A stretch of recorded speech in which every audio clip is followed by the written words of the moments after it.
Bem-vindo ao Conversa de IA. É isso aí. Vá, prepara o chimarrão, ajeita bem a bomba aí na cuia, porque hoje o nosso mergulho nos materiais está um absurdo de interessante. Tá trilegal mesmo. Para quem está nos ouvindo agora, a nossa missão de hoje é desvendar um fenômeno cultural global que está acontecendo bem debaixo do nosso nariz. Bem na nossa cara, né? Nós vamos analisar uma série de ensaios, artigos e vídeos que estão debatendo o que o pessoal lá fora apelidou de Brasil Core e o Renascimento Latino. Exato. Basicamente, a gente vai entender por que o Brasil e a América Latina inteira, de repente, passaram a dominar a estética, a música e a cultura do planeta. E não é exagero. E olha, tchê, não é exagero nenhum dizer que o mundo está obcecado pela gente. Com toda certeza.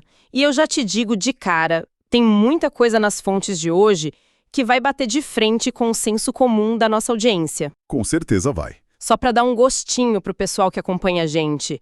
Tu acredita que um simples chinelo de borracha desbancou marcas gigantes? Aquele dia na padaria? Esse mesmo. Desbancou grifes de altíssimo luxo como Chanel e Hermes nas listas de itens mais desejados do mundo. Capaz. E tem mais, a música latina cantada em espanhol está simplesmente ultrapassando a tradicionalíssima música country lá dentro do mercado dos Estados Unidos. Mas que barbaridade. É uma inversão de valores e de poder cultural que a gente nunca viu antes na história. Tá, vamos desempacotar isso logo porque os dados que a gente cruzou aqui são de cair os butiá do bolso. São mesmo. O material aponta uma verdadeira explosão do Brasil no cenário internacional.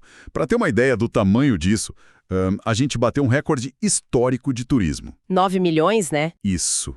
Com mais de 9 milhões de visitantes pisando nas nossas terras num único ano, os textos destacam que isso é mais gente vindo para cá do que durante a Copa do Mundo inteira. É surreal. Mais do que nas Olimpíadas quando a gente estava sob os holofotes do planeta. A conceituada revista Travel and Leisure até cravou o Brasil como destino principal do mundo para 2026. Já carimbou nosso passaporte. E aí vem aquele dado maluco do List Index, que é aquele índice global que mede o que o planeta inteiro está buscando comprar na moda. Aham. Eles botaram as nossas Havaianas como o item número 1. Como é que a gente explica uma reviravolta dessas? Sabe o que explica isso?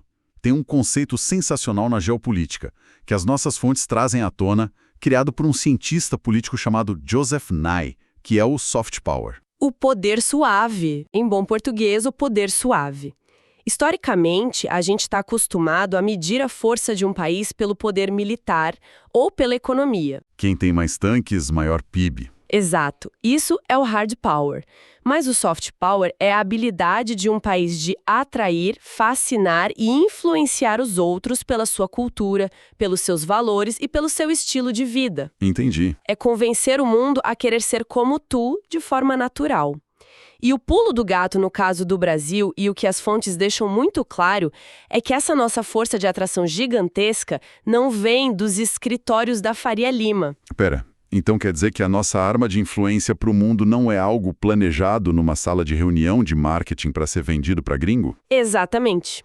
Tá, mas de onde vem então? As nossas manifestações culturais mais fortes, aquelas que o mundo inteiro agora consome vorazmente, vieram das margens da sociedade. Da rua. O samba, o funk, a capoeira, a estética das favelas, as cores vibrantes, tudo isso nasceu da necessidade crua de expressão. De conexão e de resistência, né? Isso, de populações historicamente marginalizadas.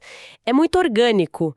E o mundo globalizado, que está cada vez mais artificial e plastificado, olha para isso e enxerga uma autenticidade que o dinheiro simplesmente não consegue comprar. É de explodir a cabeça, e o contraste que as fontes fazem para explicar o motivo desse fascínio todo é muito revelador. Totalmente. Porque pensa bem, por décadas a fio, a gente aqui na América Latina olhava para o norte e tentava copiar a todo custo o famoso American Dream, o sonho americano. A cartilha perfeita. Aquela cartilha de trabalhar duro, focar na competição individual, acumular riqueza, comprar uma casa no subúrbio com cerca branca e ser feliz para sempre. Só que o modelo quebrou. Os materiais de hoje levantam uma tese pesada, de que esse modelo, na verdade, faliu. Tem uma pesquisa citada aqui mostrando que apenas 27% dos próprios estadunidenses ainda acreditam nesse tal sonho americano. O que é um número assustador se a gente parar para pensar na base da cultura deles. 27% é muito pouco, tchê. E se a gente for aprofundar no porquê disso está acontecendo, o colapso desse modelo tem um custo humano devastador. É pesado. O argumento central dos textos é que o individualismo extremo, essa ideia de que é cada um por si, correndo numa roda de hamster por mais produtividade, acabou adoecendo a sociedade deles num nível muito profundo. Não é só uma crise econômica, é uma crise espiritual e social mesmo. É um custo altíssimo. E o que me chamou muita atenção nos dados é como isso afeta a saúde mental na prática. Os dados da APA. Tem um levantamento da Associação Americana de Psicologia, a APA, apontando que os Estados Unidos estão vivendo uma crise crônica de isolamento. Eles chamam de crise de conexão. Epidemia de solidão. Metade dos adultos de lá relata viver algum tipo de isolamento emocional no dia a dia e 80% dizem que se sentem literalmente doentes por causa dessa desconexão. É chocante. A pessoa pode até ter a casa com a cerca branca, mas está completamente vazia por dentro. É o preço da hiperindependência. E a situação chegou num ponto tão crítico que o material cita uma pesquisa revolucionária feita por 2 vencedores do Prêmio Nobel de Economia. A Annie Casey e o Angus Deaton. Eles mesmos. Eles mergulharam nas estatísticas de mortalidade e descobriram um fenômeno que eles batizaram de mortes por desespero. Nossa. Hoje, cerca de 200 mil pessoas morrem todos os anos nos Estados Unidos em decorrência de suicídio, overdoses de drogas e complicações do alcoolismo severo. 200 mil por ano. Isso afeta principalmente as classes trabalhadoras, que viram suas comunidades desmoronarem com a perda de empregos industriais e a ausência total de uma rede de apoio social. O tecido comunitário deles foi rasgado, sabe? Entendi. Então, amarrando as ideias aqui, a conclusão dessa parte é que o chamado primeiro mundo está num estado de exaustão completa. Tem um burnout generalizado rolando. Exato. E é exatamente por causa desse vazio, dessa falta de comunidade, que eles começam a olhar para o Brasil e para a América Latina com outros olhos. Eles estão buscando oxigênio. Eles não estão buscando só uma estética bonita de verão. Eles estão vendo na nossa cultura uma alternativa de sobrevivência emocional, que prioriza o afeto, a rua, a roda de samba, a vizinhança. O ser humano é um bicho social. E a gente, apesar de todos os nossos problemas, ainda sabe oferecer essa conexão. Perfeita leitura. A gente oferece o antídoto para a doença do individualismo. Isso nos leva direto ao comportamento de um grupo específico que está sentindo isso na pele mais do que ninguém. A geração Z. A geração Z. Bah, essa gurizada da geração Z está mudando a regra do jogo totalmente.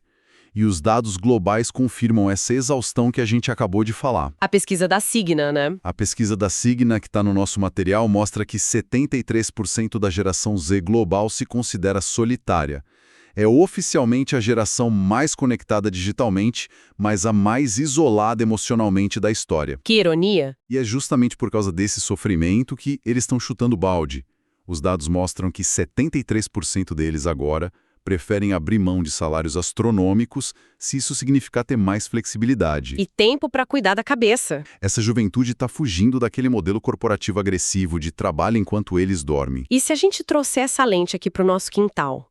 As fontes fazem uma ligação direta com o que está pegando no Brasil agora mesmo. A questão da jornada. Os textos mencionam, por exemplo, o debate fortíssimo que tomou conta das redes e do Congresso sobre o fim da escala de trabalho 6x1. Ah, sim. A nova geração brasileira não compra mais a ideia de ter a alma sugada pela empresa de segunda a sábado em troca do mínimo para sobreviver. As hierarquias engessadas e a promessa de status futuro já não brilham os olhos dessa galera. Eles querem viver hoje. Eles querem espaço para conviver. E a cultura brasileira, pela sua própria natureza de ocupação das ruas, de boteco, de praia, funciona como um gigantesco espaço de convivência a céu aberto. É uma mudança de valores brutal. E essa recusa em viver só para trabalhar reflete diretamente no bolso, na forma como eles gastam o pouco dinheiro que têm. O tal do consumo com propósito. É o novo jeito de comprar. E aqui, tchê, a gente desvenda o mistério das Havaianas batendo a Gucci. Porque, convenhamos, no mundo antigo, ostentar uma bolsa de grife era o auge do sucesso. Hoje parece que o jogo virou. Virou completamente. Lendo um estudo da consultoria McKinsey citado no material, a ficha cai, sabe? A geração Z consome buscando identidade, não mais status. Identidade. Ostentar um logotipo gigantesco de uma marca de luxo caríssima hoje em dia soa um pouco cafona ou, no mínimo, desconectado da realidade climática e social do mundo para grande parte dessa juventude. Fica meio fora do tom. Mas usar uma Havaianas, isso virou sinônimo de ser descolado, de ser acessível. As fontes falam muito sobre um termo que a gurizada usa, o tal do molho. Ter molho. Ter molho é ser real, é abraçar as próprias vulnerabilidades, é ter imperfeições, mas ser absolutamente genuíno. A essência desse Brasilcore que viralizou lá fora é justamente a ideia de que não é preciso ser perfeito nem ostentar riqueza para ter valor. O que importa é ter história, é ter significado. Muito forte isso. É o triunfo da autenticidade sobre o plástico. E o mais tri de tudo isso é que esse nosso mergulho mostra que as fontes não isolam o Brasil. Essa onda é de toda a América Latina. O renascimento latino, como eles chamam. E vamos ser honestos, antigamente a dinâmica era uma via de mão única. A gente ficava aqui no sul do mundo, só consumindo cultura que vinha de cima para baixo, mastigada pelos estúdios de Hollywood. Artistas nossos tinham que se diluir. Tentar fazer sucesso lá fora era gravar disco em inglês, mudar o sotaque, tentar se encaixar numa forma gringa. Mas agora a coisa inverteu. O mercado audiovisual latino está movimentando bilhões. Bilhões? Olha esse dado, a Netflix está investindo sozinha $1 bilhão em produções locais só no México. O eixo de influência definitivamente girou. E o ápice absoluto dessa inversão cultural, aquele momento que o material aponta como o divisor de águas para o mundo inteiro entender essa nova realidade, foi o show do intervalo do Bad Bunny no Super Bowl. Verdade, baita exemplo. Pensa no peso simbólico disso para quem acompanha a cultura pop. O Super Bowl é indiscutivelmente o evento mais patriótico, mais tradicional e mais fechado da cultura dos Estados Unidos. É o suprassumo deles. E, de repente, no meio do palco principal deles, a gente vê um artista latino cantando inteiramente em espanhol, sem pedir licença e sem tentar soar americano. Ele foi ele mesmo. O argumento dos textos é que, talvez pela primeira vez em séculos, não é a América Latina que está se dobrando aos Estados Unidos. São eles que estão tendo que consumir a nossa cultura nos nossos termos. É de arrepiar quando a gente percebe a escala disso. E não é um acidente. Os dados demográficos embasam essa invasão cultural. Hoje, 1/5 de toda a população que vive nos Estados Unidos tem origem latina. É muita gente. Se a gente der um zoom só na geração Z estadunidense, 1/4 deles são latinos. E o reflexo imediato disso na indústria do entretenimento é assombroso. A música, né? Segundo a Associação Americana da Indústria de Gravação, a música latina cantada em espanhol está crescendo num ritmo alucinante. Superando gêneros históricos do mercado deles, como a música country, é uma revolução silenciosa que tomou conta das paradas de sucesso. Exato, e é interessante notar que, ao dissecar esse fenômeno de ocupação cultural, o autor de um dos materiais entra num terreno bem espinhoso politicamente falando.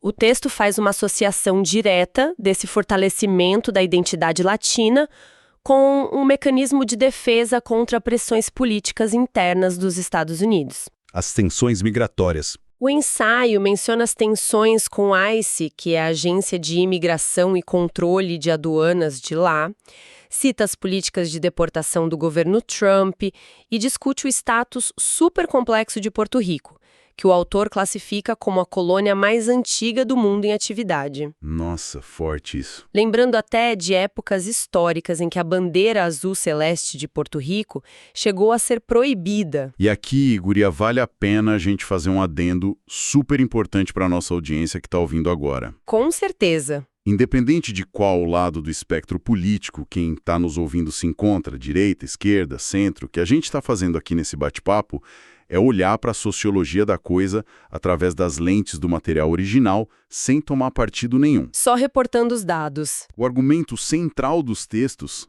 é que, diante de um cenário percebido como hostil, com operações imigratórias intensas e debates políticos acalorados, essas comunidades latinas, e até muitos estadunidenses que simpatizam com eles, reagiram criando um senso de comunidade e proteção gigantesco. A rede de apoio. O texto relata, por exemplo, a criação de redes urbanas de solidariedade, onde moradores usam apitos nas ruas para avisar a vizinhança quando viaturas da fiscalização do ICE estão por perto, numa tentativa de blindar as famílias imigrantes. Essa é a chave de leitura. O ponto do autor é que a pressão extrema gerou uma união extrema. A cultura latina carrega esse gene forte de que o vizinho cuida do vizinho. A gente é assim por natureza. E Porto Rico é trazido para o debate justamente como símbolo máximo dessa resistência. A fonte ressalta o paradoxo de Porto Rico ser um território onde as pessoas pagam impostos para os Estados Unidos, mas não têm o direito de votar nas eleições presidenciais americanas. É um ligo jurídico. Apesar dessa situação de subordinação política, a identidade caribenha e latina deles é inquebrável. Então, quando Bad Bunny levou aquela bandeira específica de Porto Rico para o meio do Super Bowl, o autor interpreta isso como um ato de afirmação poderosa. Um manifesto. Uma cultura se recusando a ser apagada dentro de um espaço hegemônico. É um caldeirão cultural e político fervendo. Mas olha, Tchê, diante de todo esse cenário de dominação global, a gente chega num ponto da nossa conversa que toca numa ferida muito nossa. O paradoxo. Tem um paradoxo aí que chega a doer.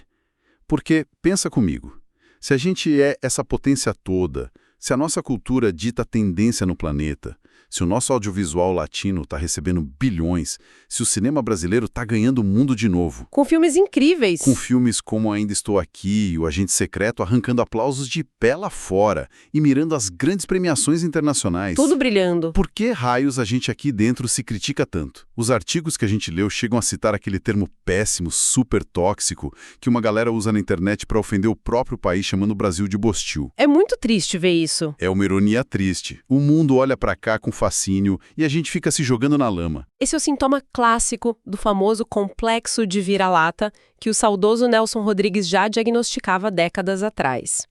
O material dedica uma boa parte para denunciar como essa nossa epidemia de baixa autoestima é irracional frente aos dados reais. E os dados provam o contrário, né? Provam. Para mostrar isso, eles trazem informações de um relatório internacional bem importante, o Nation Brands Index, ou índices similares, como o relatório CDS, que avaliam e ranqueiam o valor das marcas dos países perante a percepção global. E como a gente está lá? Adivinha?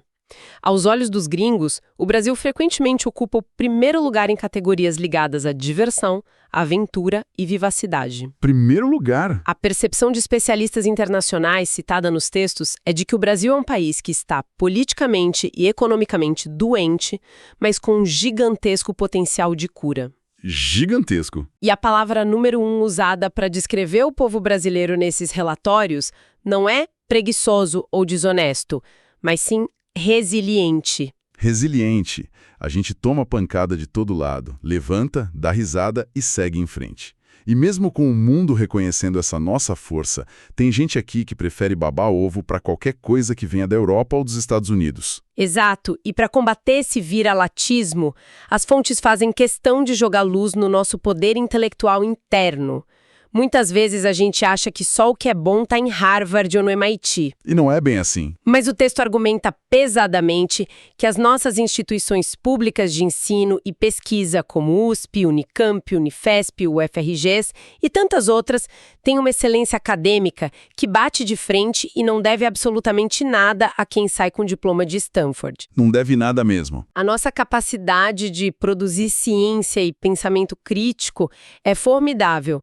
O que as análises defendem é que, em vez de rejeitar a nossa identidade, a energia tem que ser gasta em resolver os nossos problemas estruturais gigantescos. Os problemas reais. O texto fala na urgência de enfrentar o racismo estrutural, a violência institucional, a desigualdade extrema.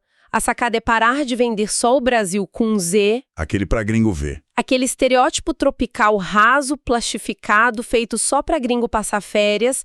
E começar a assumir com orgulho o Brasil com S, um país profundo, complexo, intelectualmente riquíssimo e que resolve suas fraturas sociais. Faz todo sentido, mas aí a gente esbarra num conflito de gerações e de visões de mundo bem intenso, né? Tem um choque de dados nas pesquisas que as fontes trazem que é super curioso. O choque geracional? Porque parece que a juventude está meio dividida sobre como enxergar o próprio país. Sim, existe uma polarização na forma de encarar a própria identidade. E, mais uma vez, olhando para os dados frios que o texto apresenta, eles citam um levantamento recente da Atlas Intel, mostrando que cerca de 52% da nova geração brasileira tem demonstrado uma inclinação ideológica mais conservadora. O autor do artigo sugere que uma parte dessa vertente específica do conservadorismo atual no Brasil acaba retroalimentando aquele complexo de vira-lata, porque muitas vezes incentivam uma supervalorização de modelos de civilização norte-americanos ou europeus. Em detrimento da nossa base. Em detrimento das matrizes culturais populares, indígenas e africanas que formam a nossa verdadeira base. E, de novo, pontuando aqui para quem está nos acompanhando, a nossa ideia não é dizer que ser conservador ou progressista é certo ou errado. Longe disso. A gente está traduzindo a leitura sociológica que o ensaio faz de que essa visão de mundo específica, segundo o autor do texto, às vezes dificulta o abraço pleno da nossa própria brasilidade. Perfeito. E a própria pesquisa não é absoluta porque logo em seguida os materiais trazem o outro lado da moeda com um levantamento da Ipsos que é muito revelador. O que a Ipsos diz? Quando a gente expande a lente, a Ipsos mostra que 84% de toda a geração Z na América Latina afirma bater no peito e ter muito orgulho das suas raízes e da sua cultura. 84% é muita coisa. Focando no Brasil, o dado é de que 72% dos brasileiros consideram importantíssimo defender o país e a nossa cultura quando somos atacados por críticas gringas. A gente defende o nosso. Ou seja, ao mesmo tempo que existe essa síndrome de vira-lata rondando, existe também um sentimento pujante e crescente de pertencimento. Uma vontade real de ver o país assumindo uma posição de liderança geopolítica, de ser respeitado não só pelas praias, mas pelo nosso modelo de sociedade. E o que isso tudo significa no final das contas? Se a gente puder amarrar as pontas desse nosso bate-papo longo e denso de hoje. O resumo da ópera. O resumo da ópera, olhando para tudo que essas fontes apontaram, é que o modelo de vida do hemisfério norte saturou. Eles estão doentes de produtividade tóxica, adoecidos de isolamento. O mundo lá fora está carente de sangue nas veias, sabe? Carente de verdade. Carente de coisas reais, de conexão autêntica. E é o Brasil, junto com toda a América Latina, que está conseguindo preencher esse vácuo espiritual e cultural. O soft power em ação. O nosso soft power não sai de planilhas, ele transborda das ruas, do afeto, do improviso, da nossa capacidade de fazer do vizinho um irmão. E olha que dica prática genial que os textos deixam nas entrelinhas. A questão do idioma. Já passou da hora da gente aqui no Brasil aprender a falar espanhol direito para se conectar com os nossos vizinhos. Afinal de contas, segundo os dados, o português é hoje o segundo idioma mais estudado pelos hermanos, perdendo só para o inglês. Eles estão se esforçando. Eles estão querendo se aproximar, falta a gente dar o mesmo passo. É uma síntese impecável. A gente precisa se reconhecer como potência e como continente. E para fechar essa nossa análise de hoje, conectando tudo que a gente leu sobre o Brasil Core e essa invasão latina, eu queria deixar um pensamento solto no ar. Manda. Uma pulga atrás da orelha para quem nos escuta. É algo que as fontes tangenciam, mas que a gente precisa pensar seriamente. O que é? Se a nossa cultura de margem, o nosso suor e o nosso instinto de comunidade viraram, ironicamente, a mercadoria mais desejada e valiosa pelo capitalismo global hoje. Como é que a gente faz para exportar toda essa nossa identidade sem deixar que ela seja engolida, empacotada e transformada na mesma máquina fria e sem alma que fez o sonho americano entrar em colapso? Nossa! Como é que a gente vende a nossa verdade para o mundo sem perder a nossa alma no processo? Bah! Que reflexão pesada, Ti. Essa é daquelas de deixar o vivente olhando para o teto de madrugada pensando nisso até a erva do mate lavar. É para pensar. É uma peleia boa para nossa audiência matutar em casa. Será que o nosso afeto vai virar só mais um produto de prateleira? Fica aí o questionamento para todo mundo. Bom, gurizada, o nosso mergulho profundo de hoje fica por aqui. Foi incrível. Eu espero de verdade que quem está nos ouvindo tenha curtido essa viagem pelas entranhas da nossa própria cultura e visto o quanto a gente é gigante lá fora. É isso. Um baita abraço para todo mundo e não esquece de curtir esse material e já se inscreve no canal para não perder as nossas próximas conversas. Não deixem de se inscrever. Porque a gente está sempre fuçando e trazendo umas análises trilegais para expandir a cabeça de todo mundo. Até a próxima, tchê!